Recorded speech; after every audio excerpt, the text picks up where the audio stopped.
Hi friends, అందరూ ఎలా ఉన్నారు?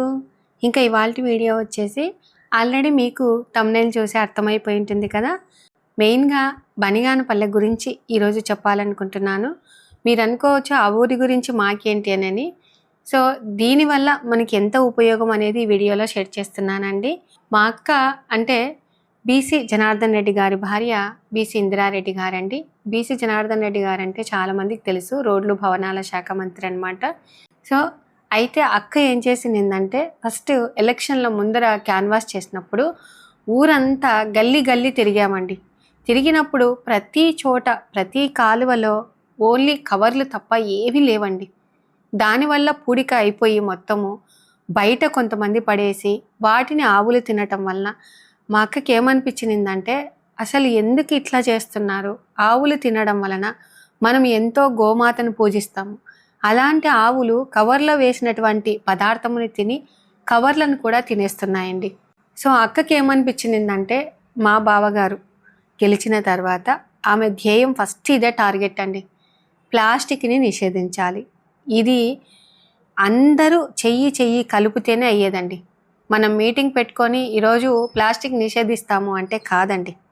ఎందుకంటే ప్రతి ఇంటికి మనం తెలియజేయాలి అని చెప్పేసి నా బనిగానపల్లె నా ఆరోగ్యం అని ఒక టైటిల్ పెట్టేసి ఫస్ట్ దీనికి సంబంధించిన షాపు వాళ్ళందరినీ పిలిపించిందండి.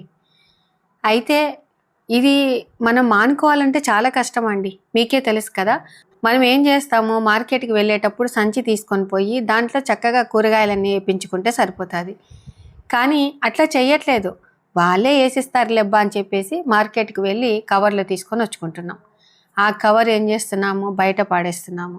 అది భూమిలో కుల్లదు.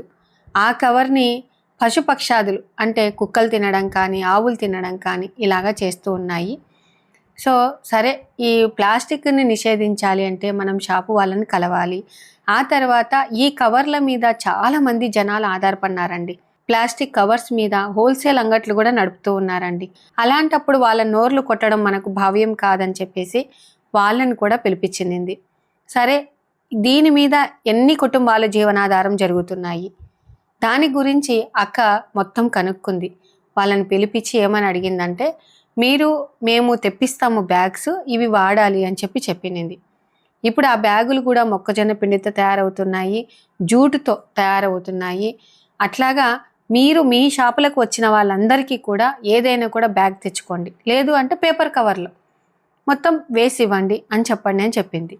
ప్రతి ఒక్కరికి షాపుల వాళ్ళందరికీ ఒక చికెన్ సెంటర్ అయితేనేమి ఏ దానికైనా కూడా అందరూ బాక్సులు, మనము హోటల్కి వెళ్తాము, చట్నీకి ఒక బాక్సు, ఇడ్లీకి ఒక బాక్స్ అలాగైనా తెచ్చుకోవచ్చు, లేదు అంటే పేపర్లో అరిటాకు వేసి కట్టించినా కూడా బాధ లేదండి.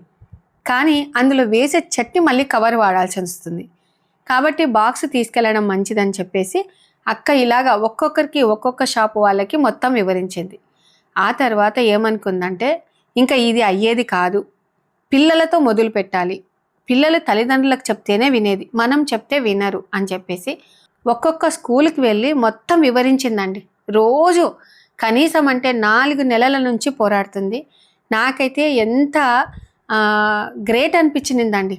చాలామంది మొన్న మెసేజ్ పెట్టారు అయ్యప్ప స్వామి వీడియోలో, అవునండి ఇందిరారెడ్డి గారు చాలా కష్టపడుతూ ఉన్నారు, ఆయన మినిస్టర్ అయిన తర్వాత కూడా ఆమె మనశ్శాంతిగా లేదు, నా బనిగానపల్లె నా ఆరోగ్యం అని చెప్పేసి అందరికీ వివరంగా చెప్తూ ప్లాస్టిక్ అని అంటానే ఉంది. చాలామంది హ్యాపీగా ఎంజాయ్ చేసేవాళ్ళు ఉన్నారు, కానీ వీళ్ళు అలాంటి వాళ్ళు కాదు, ప్రజలకు సేవ చేసేవాళ్ళు అని చెప్పేసి చాలామంది మెసేజ్ పెట్టారు. నేను కూడా చాలా హ్యాపీగా ఫీల్ అయ్యానండి. ఎందుకంటే అక్క చేతిలో నేను పెరిగాను, నా వంతు సహాయంగా ఈ వీడియో పెడితే చాలామంది చూస్తారు, దాన్ని చూసి ప్లాస్టిక్ నిషేధిస్తారు అని చెప్పేసి నేను ఈ వీడియో షేర్ చేస్తున్నాను.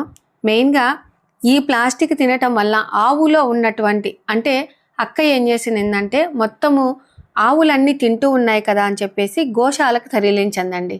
ఆ గోశాల ఎక్కడ పెట్టినారంటే యాగంటి కాడ దగ్గర పెట్టారు. కొంతమంది విరాళాలు ఇచ్చారు. సో అక్క కూడా మొత్తం ఉరగడ్డి అంతా తోలిచ్చింది సంవత్సరానికి అయ్యేమని. ఒకవేళ ఎవరైనా విరాళం ఇవ్వాలని అనుకుంటే కూడా నేను నంబర్ డిస్క్రిప్షన్లో ఇస్తాను. ఒక్కొక్కరు ఒక్కొక్క వంతుగా సహాయం చేస్తారండి. ఎందుకంటే కొంతమంది బెల్లం ఇస్తారు, కొంతమంది తవుడు ఇస్తారు, కొంతమంది వరిగడ్డి ఇస్తారు. ఎవరి ఇష్టం వాళ్ళదండి. ఆ ఆవులలో ఒక 2-3 ఆవులు మెత్తబడ్డాయి. ఆ మెత్తబడిన ఆవులకి డాక్టర్స్ వెళ్ళి ఆపరేషన్ చేస్తే కడుపులో 70 కేజీల కవర్ల 70 కేజీలు మొత్తం ఉందంట.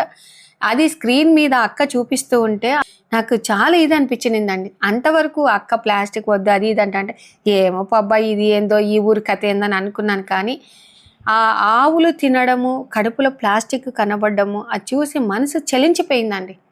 అయ్యో మనం ఎంత పొరపాటు చేస్తున్నాము, ఇది అందరికీ వర్తిస్తుందండి. బయట వేసేస్తున్నాము, ఒక హోటల్ నుంచి ఇడ్లీ తెచ్చుకుంటాము, కవర్తో సహా అరిటాక్తో సహా బయట పడేస్తున్నాం. ఆవులు ఏముందో అని తింటూ ఉన్నాయి. అట్లాగా మనం ఎంతో గోమాతని దైవంగా భావించే గోమాతని కూడా ఈ విధంగా మనం ఇలా చేస్తున్నామా అని అసలు ఒక్కసారిగా చాలా బాధేసిందండి. సరే మన ఛానల్లో పెడితే ఈ వీడియోని అందరూ చూస్తారు అని చెప్పేసి నేను ఇలాగ పోస్ట్ చేస్తూ ఉన్నాను. ఇంకా ఒక్కొక్క స్కూలు తిరుగుతూనే ఉందండి. ఆ స్కూల్లో ఉన్న పిల్లలకి అవగాహన ప్లాస్టిక్ వాడడం వల్ల ఏంటి, మీ నాన్న వాళ్ళు మీరు బోండాలు కావాలని అడుగుతారు, బోండాలు కవర్లు వేసిస్తున్నారు వేడివేడిగా. మనకు సాంబార్ కావాలన్నా వేడివేడిగా కవర్లు వేసేస్తున్నారు. దానివల్ల మనకి ఎంత అనారోగ్యం వస్తుంది, క్యాన్సర్ ఎందుకు వస్తుంది, క్యాన్సర్ హాస్పిటల్ ఎందుకు పెరిగిపోతున్నాయి అని చెప్పి ప్రతిదీ సెర్చ్ చేసేసి పిల్లలకి అవగాహన వచ్చేటట్టు మీటింగ్ పెట్టి చాలా కష్టపడిందండి.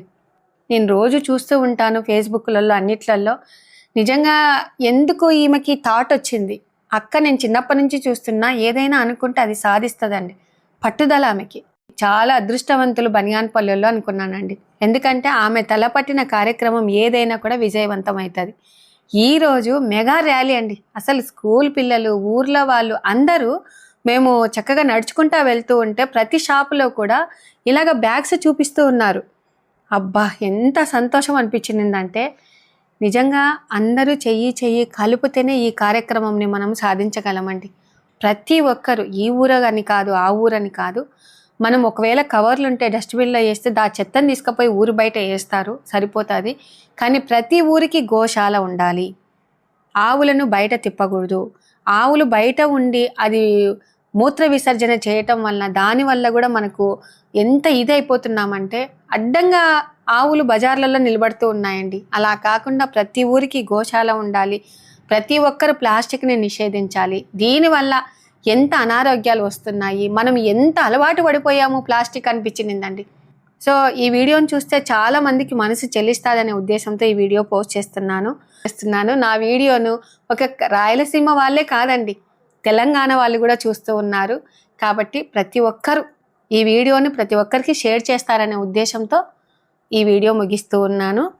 ఇవాల్టి వీడియో మీకు నచ్చినట్లయితే లైక్ చేయండి, షేర్ చేయండి, సబ్స్క్రైబ్ చేయండి. Thank you for watching. Bye అండి. ఇలాంటి మంచి మంచి వీడియోస్తో మీ ముందుకు వస్తానండి. బాయ్ అండి.